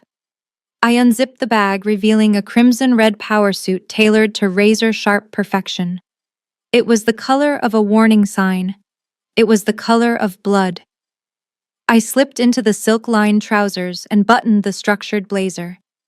As I stepped into 4-inch black stilettos and applied a layer of dark lipstick, I stared at the mirror. The woman looking back at me was not a victim. She was a gladiator entering the arena. I walked out into the living room where Harrison was finalizing the logistics. He had transformed from a lawyer into a general. He was on the phone coordinating with a team of process servers who would be stationed at the venue exits. On the coffee table sat our arsenal. It was not a gun. It was a high-definition portable projector and a laptop loaded with a single presentation file titled The Wilson Audit. Harrison looked up as I entered the room. He stopped mid-sentence, his eyes widening slightly at the sight of the red suit. He hung up the phone slowly. "You look like you are dressed for a funeral," he said, his voice low and appreciative. I adjusted my cuffs, checking the reflection of the gold buttons. "I am," I replied. "Just not mine." Harrison nodded and picked up the heavy metal briefcase containing the original documents. The confession of judgment signed by my father. The forged student loan papers. The life insurance policy with the double indemnity clause. We had the physical proof to send them away for life. But we needed the public confession to destroy their reputation forever. We took the elevator down to the garage in silence. The tension was palpable, a vibrating energy that felt like the air before a thunderstorm. We got into Harrison's car, and as the engine roared to life, I looked out at the city skyline. For 33 years, I had let them dictate my reality. I had let them sit me behind pillars and feed me scraps. I had let them make me small so they could feel big. But as we pulled out into traffic heading toward the glittering venue where my family was currently playing the role of philanthropists, I felt a strange sense of calm. They had set the stage for a gala. They had invited the press. They had gathered an audience of the city's elite. They thought they were the stars of the show. They had no idea that the director had just arrived, and I was about to yell, "Cut," on their entire existence. The grand ballroom of the Pierre Hotel was a fortress of gold leaf and crystal, illuminated by thousands of dollars worth of professional lighting. It was the kind of venue that screamed old money even if the people hosting the event were morally bankrupt. My family had pulled out all the stops for the Brittany Wilson Foundation launch. From the street, I could see the paparazzi flashing their cameras as the city's elite stepped out of black limousines. To the outside world, this was a night of philanthropy. To me, it was a crime scene in progress. Inside, the atmosphere was thick with expensive perfume and even cheaper lies. Brittany stood at the entrance of the ballroom wearing a white gown that was clearly chosen to evoke innocence. She was greeting a senator's wife, holding the woman's hands and looking deep into her eyes. I watched the performance on the live feed Harrison had tapped into. Brittany was selling her new narrative perfectly. She was no longer the bride whose wedding was ruined. She was the resilient survivor who was turning her pain into purpose. Standing right beside her was Jamal. The man who had stormed out of the bridal suite 2 days ago calling her a fraud was now holding her waist and smiling for the cameras. It was a masterclass in transactional hypocrisy. Jamal had returned for one reason only. He believed the rumor about the $2 million trust surplus. He believed that tonight during the private donor circle, I would sign over the funds that would save his failing company. He looked at Brittany with dead eyes, but his smile remained fixed, a permanent mask of greed. My parents, Richard and Cynthia, were working the room like seasoned predators. My father was holding a glass of scotch, laughing loudly with a group of real estate developers. He looked relaxed, arrogant, and completely untroubled by the fact that he had tried to kill his own daughter via a staged car accident just a week prior. He clapped a man on the back, probably securing a donation that would go straight into his offshore account, rather than to any charity. My mother was cornering a wealthy widow by the champagne tower. I could practically read her lips. She was spinning a tale about family values and legacy, urging the woman to write a check to support Brittany's vision. It was nauseating. They were using the social capital of the Wilson name, a name they had tarnished in private, to extract cash from unsuspecting victims. The room was filled with flowers, white lilies, and orchids arranged in towering displays. I knew exactly how much they cost, and I knew exactly whose credit rating had been destroyed to pay for them. They were celebrating their perceived victory. They thought they had won. They thought I had been cowed into submission by their threats, and that I was coming tonight to surrender the money. They were clinking glasses and making toasts, unaware that the red folder in Jamal's pocket led to nowhere, and the confession in my father's pocket led to prison. The party was in full swing, but the music was about to stop. The heavy double doors to the grand ballroom did not just open. They were thrown wide by the venue staff, revealing the long carpeted corridor outside. I stood in the threshold, framed by the light from the hallway. The effect was instantaneous. The chatter of 300 wealthy guests died down to a murmur and then to silence. In a sea of black tuxedos and white evening gowns. My crimson-red suit was not just an outfit. It was a declaration of war. I adjusted the lapel of my blazer and took the first step into the room. The sound of my stilettos hitting the marble floor echoed with a sharp, rhythmic precision that cut through the silence like a metronome counting down to an explosion. 2 large security guards with earpieces materialized from the shadows near the entrance. They were the same men who had escorted us out of the wedding 3 days ago. They recognized me immediately. One of them stepped directly into my path, his hand raised in a stopping motion. "Miss Wilson," he said, his voice rough and authoritative, "you are not on the guest list. This is a private event, and I have strict orders from your father to remove you from the premises. Please turn around before we have to escort you out physically." I did not stop walking. I did not even blink. I just looked at Harrison, who was walking a step behind me, carrying the metal briefcase. Harrison stepped smoothly between me and the guard. He did not look like a lawyer in that moment. He looked like a kingmaker. He reached into his jacket pocket and produced not a ticket, but a legal document stamped with a fresh notary seal. "I suggest you check your payroll updates," Harrison said, his voice carrying the quiet lethality of absolute power.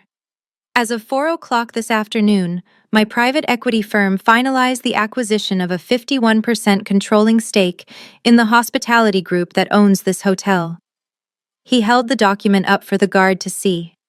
"We are not guests at this party. We are the landlords, and if you touch her, I will have you fired for assaulting the majority owner."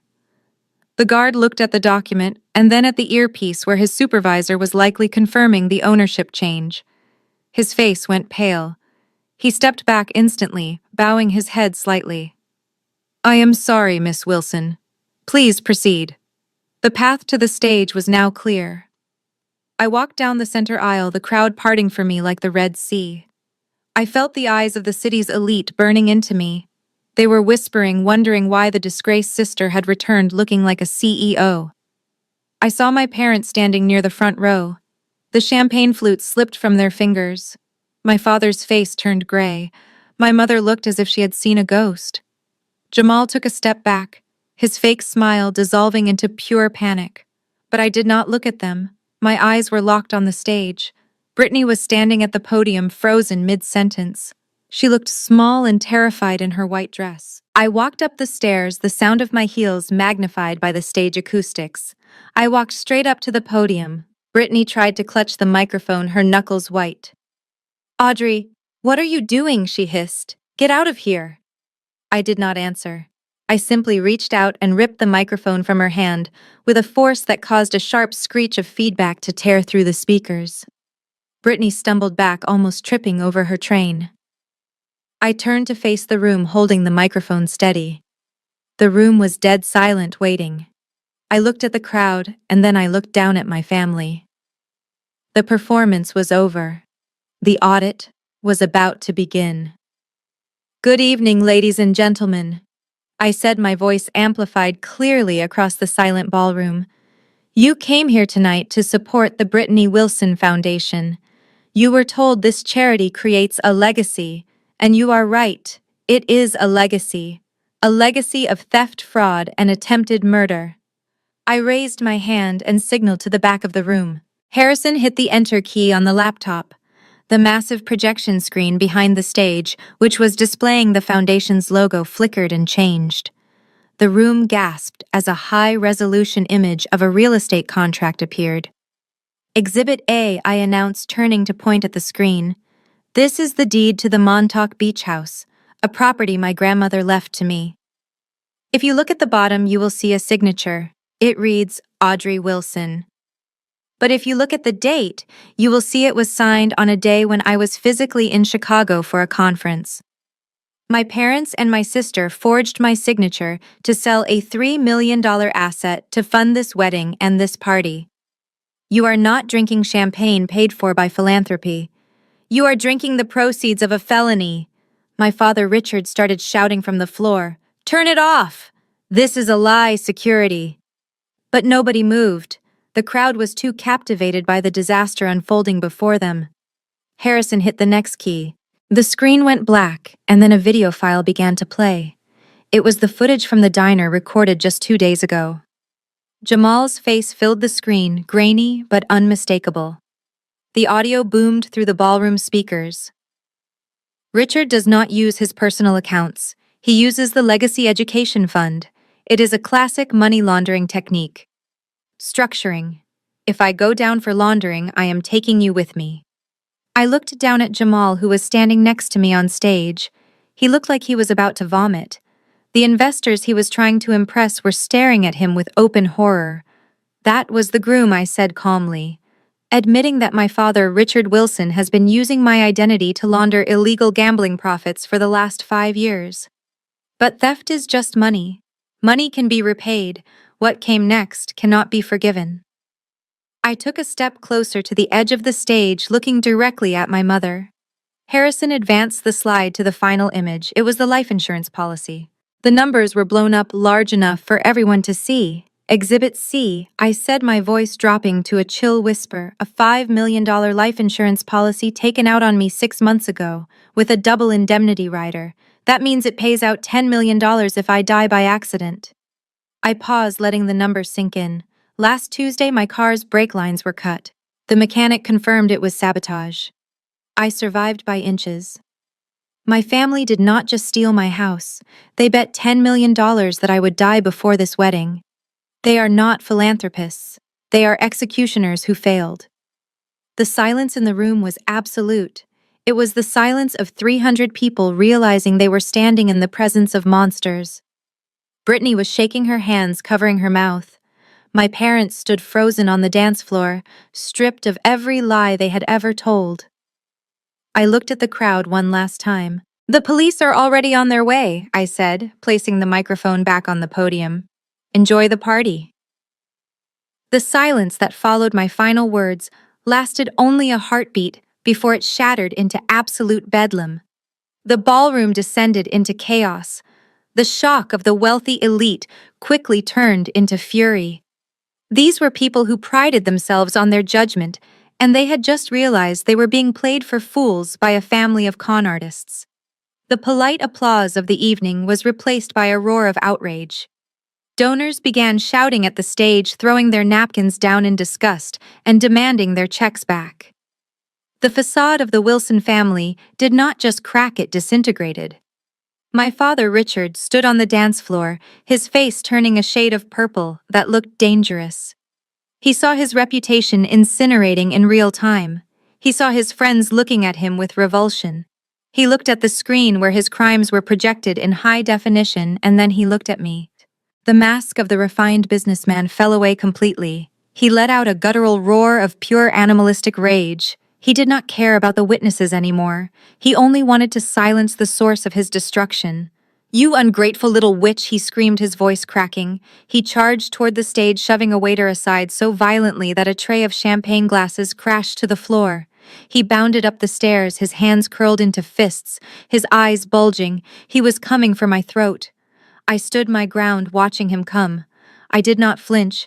I did not step back. Because I knew who was standing in the shadows. Just as Richard lunged for me, ready to strike, Harrison moved. He did not move like a lawyer.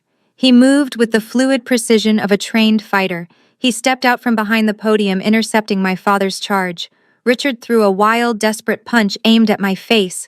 Harrison didn't even blink. He caught Richard's wrist in midair, using my father's own momentum against him. With a sharp twist and a shift of his hips, Harrison executed a flawless judo throw. There was a sickening thud as my father's body hit the hollow wooden stage floor. The impact knocked the wind out of him, leaving him gasping for air at my feet. Harrison stood over him, straightening his cufflinks with terrifying calm. "That is assault," Harrison said, his voice cold enough to freeze the room. "And since you just attacked a federal witness in front of 300 people, I am adding it to the list." Richard tried to scramble up, but before he could move, the heavy crash of the ballroom's emergency exit doors slamming open echoed through the hall. Everyone froze. A dozen figures in tactical vests swarmed into the room, their movements synchronized and lethal. The bright yellow letters on their backs left no room for interpretation. FBI. Federal agents. One of them shouted, his voice booming over the chaos. "Nobody move. Secure the exits." The guests gasped and backed away, clearing a wide circle around my family. The gala was officially a crime scene. I looked down at my father, who was now cowering on the floor, and then at my mother and Brittany, who were huddled together, trembling. They had wanted a night to remember. I had given them one. The police were not here for the donors. They were here for the Wilsons. The chaos of the gala dissolved into a terrifying procedural order. The FBI agents did not run. They moved with the heavy, synchronized purpose of a machine that had been calibrated to destroy this specific target. Two agents hauled my father up from the stage floor. Richard was no longer the imposing patriarch who had ruled my life with fear. He was just an old man in a wrinkled tuxedo, gasping for breath as his arms were wrenched behind his back. Richard Wilson, the lead agent, announced, his voice cutting through the room without the need for a microphone. "You are under arrest for aggravated identity theft, wire fraud, and conspiracy to commit insurance fraud. You have the right to remain silent. I suggest you use it." The sound of the handcuffs ratcheting shut was sharp and final. It was the sound of my freedom. Richard looked at me one last time, his eyes burning with a mixture of hatred and confusion, but he said nothing. He was marched down the stairs past the very donors he had tried to swindle. On the other side of the stage, Jamal was trying to negotiate. He was backing away, his hands raised in a gesture of surrender. "Wait," he stammered, sweat pouring down his face. "I am a victim here. I did not know about the accounts. I was just the consultant. You cannot arrest me for his crimes." An agent slammed him against the podium, not gently. "We have the transfer logs, Mr. Davis," the agent said. "And we have the recording of you trying to sell state secrets to a private citizen. You are under arrest for money laundering and extortion." Jamal let out a high-pitched yelp as the steel cuffs bit into his wrists. He immediately broke. "It was him," he shrieked, pointing his chin at my father. "Richard made me do it. I will testify. I will give you everything." They dragged him away, his protests fading as he was shoved toward the exit. The ballroom was silent now, save for the murmurs of the shocked guests and the crackle of police radios. Standing alone in the center of the stage was Brittany. She watched her husband and father being taken away like common criminals. The fantasy world she had built was gone. The money was gone. The reputation was gone. She turned to look at me. Her face was a ruin of smeared mascara and tears. She did not look like a villain in that moment. She looked like the little sister I used to protect from thunderstorms. She stumbled toward me, reaching out with trembling hands. "Audrey, please," she sobbed, her voice sounding small and broken. "You have to stop them. They are taking Daddy." I stood still, my red suit acting as armor against her emotional manipulation. "I did not know, Audrey." She pleaded, tears dripping onto her white gown. "I swear I did not know about the brake lines. I just did what Mom and Dad told me to do. I am just the baby. I just listened to them like I always do. Please tell them it was a mistake." She looked up at me, expecting the sister who always fixed her messes. She expected me to soften. She expected me to pay the bill. But that sister had died in a car crash that almost happened last week. I took a step closer, invading her personal space. I leaned down until my face was inches from hers. My voice was not angry, it was terrifyingly calm. "Stop acting like a child, Brittany," I whispered. "You are 29 years old. You are a grown woman who signed fraudulent documents, who spent stolen money, and who watched her sister be destroyed for sport. Listening to your parents is an excuse for a toddler. It is not a defense in a federal court of law." I straightened up and signaled to the remaining agent. "She is all yours." The humiliation of Brittany Wilson did not end with the handcuffs. As the reality of the arrest set in, the federal agents moved to the next phase of their protocol: asset seizure. An agent stepped toward Brittany, not to comfort her, but to collect evidence. He pointed a gloved hand at her throat. "That diamond choker was purchased with funds from the wired transfer on the 14th. He said, his voice devoid of emotion. "It is now federal property. Take it off." Brittany froze her hands, shaking too hard to work the clasp. The agent did not wait. He reached behind her neck and unlatched the jewelry. The diamond slid from her skin with a cold hiss. Next, he pointed to the Cartier bracelet on her wrist and the limited edition clutch she had been clutching like a lifeline. One by one, the symbols of her stolen status were stripped away. She stood there, watching her accessories disappear into a plastic evidence bag. She was no longer the golden child. She was just a shivering woman in a dress she could not afford, stripped of the armor she had stolen from me. Then came the walk. My parents, Richard and Cynthia, were hauled up from the floor. The agents did not lead them out the back way. They marched them straight down the center aisle through the heart of the ballroom. It was a walk of absolute social death. They had to pass the very people they had spent decades trying to impress. The senator's wife turned her back on them, deliberately clutching her purse as if my mother were a pickpocket. The real estate tycoons my father worshipped shook their heads in disgust, pulling out their phones to record the downfall. My mother tried to hide her face with her cuffed hands, but there was nowhere to hide. The flashbulbs of the press, who had been invited to cover a triumph, were now documenting a tragedy. Every step was a flash of white light, immortalizing their shame. My father kept his head down, staring at the expensive carpet, unable to meet the eyes of the friends he had betrayed. They were dragged through the double doors and out into the night, leaving their reputation dead on the ballroom floor. Slowly, the room emptied. The guests fled the scene as if the failure was contagious. The police taped off the area, and the noise of the sirens faded into the distance. I remained on the stage, standing in the exact spot where I had delivered the truth. I looked out at the wreckage of the party. The grand ballroom, which had been a glittering palace an hour ago, was now a wasteland. Napkins were strewn on the floor like white flags of surrender. Half-eaten plates of caviar sat on tables that would never be cleared. A spilled glass of red wine stained the white tablecloth near the front row, looking dangerously like blood. The air still smelled of expensive lilies and perfume, but underneath it was the stale metallic scent of ruin. The false empire my parents had built on my back had not just crumbled, it had evaporated. I took a deep breath, filling my lungs with the air of a room that was finally empty of lies. I was alone. And for the first time in my life, the silence was not lonely. It was peaceful. Time moves differently when you are on the losing side of a federal indictment. For me, the last 6 months flew by in a blur of depositions, asset recoveries, and the quiet satisfaction of rebuilding my life. But for the Wilson family, time has become a slow, agonizing crawl. The winter settled hard over New York, stripping away the leaves and the warmth, just as the justice system had stripped away their assets.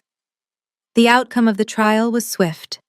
With the confession of judgment I secured at the dinner party and the mountain of forensic evidence Harrison compiled, the jury did not need long to deliberate. Richard is currently residing at the Otisville Federal Correctional Institution. The man who once demanded the head seat at every table now eats his meals on a plastic tray in a communal cafeteria.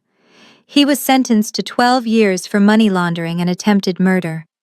The prison guards tell me he has not adapted well. He spends his days writing furious letters to former business associates demanding help that will never come. He is no longer a patriarch. He is inmate number 78402.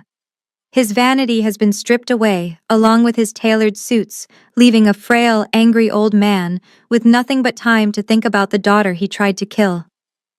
Jamal is 2 cell blocks over in the same facility. The tech CEO, who wanted to be a disruptor, found himself disrupted. He received 8 years for extortion and wire fraud. The irony is that in prison his technical skills are useless. There are no startups behind bars. He works in the prison laundry folding sheets for 12 cents an hour. The hands that once signed fraudulent term sheets are now cracked and raw from industrial detergent. He and Richard do not speak. They pass each other in the yard, eyes averted, bound together only by their mutual hatred and their mutual failure. But the most drastic fall from grace belongs to the women who enabled them. My mother Cynthia avoided prison only by turning state's evidence against her husband, testifying about the brake line sabotage to save her own skin. But her freedom came at a catastrophic price. The government seized everything. The Montauk house is gone, sold at auction to pay back the victims. The family estate is gone. The jewelry, the cars, the art, it was all liquidated. Cynthia now lives in a Section 8 subsidized housing unit on the outskirts of Queens. It is a 4th-floor walk-up with peeling paint and thin walls that let in the sound of every argument from the neighbors. The woman who once complained that her champagne was not chilled enough now clips coupons to buy canned soup. She has no social circle. Her friends abandoned her the moment the handcuffs went on. She spends her days sitting by a window that looks out onto a brick wall, telling anyone who will listen that it is all a terrible misunderstanding, and that she is actually royalty in exile. Nobody believes her. And then there is Brittany, the golden child, the influencer, the sister who called me dirty and unlovable. Her punishment was perhaps the most creative piece of justice handed down by the sentencing judge. Because she used social media to harass a federal witness and incite violence against me, the judge issued a strict probation order. Brittany is banned from accessing the internet for 5 years. No Instagram, no TikTok, no audience. For a narcissist, this is a fate worse than death. She has been silenced. Without her digital echo chamber and without her parents' money, Brittany had to enter the workforce for the first time in her life. She did not have a degree. She did not have skills. She only had a criminal record. I drove past an office building downtown last week just to see it for myself. I saw her through the glass of the lobby. She was wearing a shapeless gray uniform that hung loosely on her frame. Her hair was pulled back in a messy bun, devoid of the expensive extensions she used to wear. She was pushing a heavy janitorial cart. My sister, who once threw wine at me because she was afraid of a stain, was now scrubbing the scuff marks off a corporate marble floor. She looked up as I drove by, and for a second our eyes met. There was no defiance left in her. There was only exhaustion. She looked down at her hands that were now calloused and rough, and dipped her mop back into the gray water. She used to say I was the one who belonged in the background. Now she is the invisible help, cleaning up the messes of people who are more successful than she will ever be. The universe had finally balanced the ledger. The sign on the glass door of my new office in Manhattan reads simply, Wilson Forensic Consulting. There are no golden chandeliers here. There is only clean modern lines and the quiet hum of productivity. I did not go back to the big firm that suspended me. I realized that my skills were wasted on corporate tax evasions. Now I have a different kind of clientele. I work exclusively with victims of financial abuse. I help spouses who have been cut off from their bank accounts and children whose identities have been stolen by their parents. Every day I sit across from women who look exactly like I used to look, terrified and silenced. And every day I hand them the sword they need to fight back. My biggest victory, however, was not in the courtroom. It was at the auction block. When the government seized the Montauk Beach house to pay off my parents' debts, it went up for public sale. I was the highest bidder. I did not buy it with a trust fund. I bought it with the profits from my own company. I walked into that house the day the deed was transferred, and I felt the ghosts of my childhood leave. I spent the spring renovating it. I tore down the heavy velvet drapes my mother loved and replaced them with sheer linen that lets the light flood in. I ripped up the carpet where I used to hide and polished the original hardwood floors underneath. It is no longer a monument to the Wilson family pretension. It is my sanctuary. It is the home my grandmother intended for me to have, a place of peace and salt air. On weekends, Harrison drives out to join me. Our relationship has not followed the script of a cheesy romance movie. We do not need grand gestures or public declarations. We are something far more stable. We are partners. We are two people who have seen the darkest parts of human nature and chose to stand in the light together. He runs his firm in the city, and I run mine. We are both busy, successful, and independent. But at the end of the week, we come back to this deck overlooking the ocean. I walked out onto the balcony, handing him a glass of wine. He looked up from his book and smiled. It was the smile of a man who respects the woman standing in front of him, not because she is beautiful, but because she is formidable. We sat in comfortable silence, listening to the waves crash against the shore. "You know," Harrison said, looking out at the horizon, "most people would have crumbled, Audrey. You built an empire." I took a sip of wine, tasting the sea salt on the breeze. "I did not crumble because I learned the most important lesson of accounting," I replied. "Everything eventually has to balance out." I looked at him, and then at the house I had reclaimed. I had lost a family that never loved me, but I had found a life that was entirely my own. I was no longer the scapegoat or the victim or the evil sister. I was Audrey Wilson, and for the first time in 33 years, my ledger was finally in the black. I found myself standing in front of the Pierre Hotel one last time. I was not there for a gala, and I was not there for a wedding. I was there to close the final tab in the ledger of my past. The ballroom was quiet on a Tuesday afternoon, stripped of the flowers and the frenetic energy of the scandal. It was just a room, a large cavernous space smelling of floor wax and old dust. I walked across the empty dance floor, my heels clicking against the wood, echoing in the silence. I walked past the stage where I had destroyed my family's reputation, and I kept walking until I reached the far corner of the room. I stopped in front of the large structural pillar. Column 4B. The obstructed view seat. This was the spot where my mother had placed me during the reception. It was the spot designed to hide me, to keep the unglamorous daughter out of the photographs and out of the conversation. I ran my hand over the cold plaster of the column. 6 months ago, sitting in this shadow felt like a punishment. It felt like a confirmation that I was small and insignificant. But as I stood there now, wearing my own tailored coat, holding the keys to my own beach house, I realized the truth. They had made a fatal error in their seating chart. They thought that by putting me behind this pillar, they were blocking my view. They did not realize they were giving me cover. I looked at the empty chairs, envisioning the ghosts of my family sitting at the head table. I saw my father's arrogance. I saw my mother's greed. I saw Brittany's vanity. From this dark corner, I had watched them for years. I had observed their spending habits. I had noted their whispers. I had memorized their lies. I took a deep breath and spoke the words aloud to the empty room, letting them hang in the air like a final verdict. They thought pushing me into the darkness would make me fade away. They thought if they shoved me into the shadows, I would become invisible. But they forgot one fundamental rule of observation. Darkness is not a prison. Darkness is a vantage point.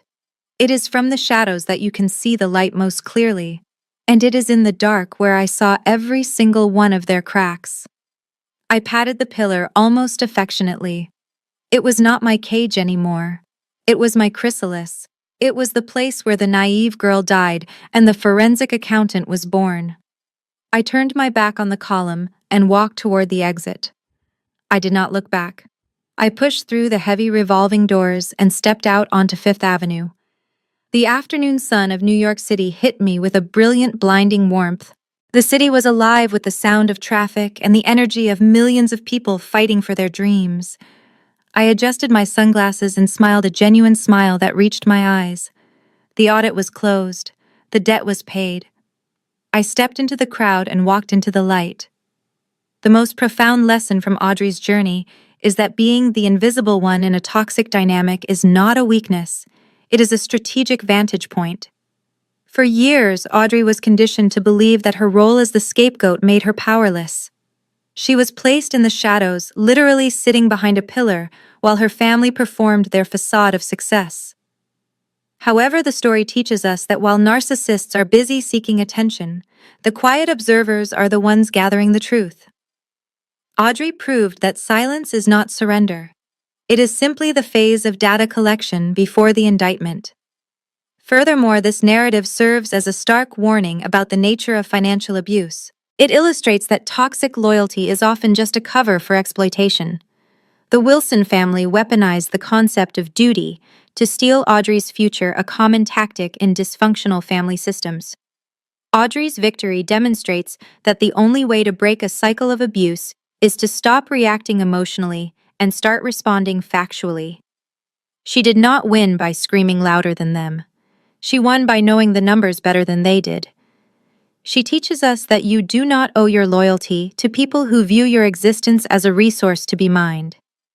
Ultimately, the story reminds us that you have the right to audit the people in your life, and if their actions do not match their words, you have the absolute right to close the account. Have you ever felt like the Audrey in your own family or workplace, observing the truth from the shadows? Tell me your story in the comments below.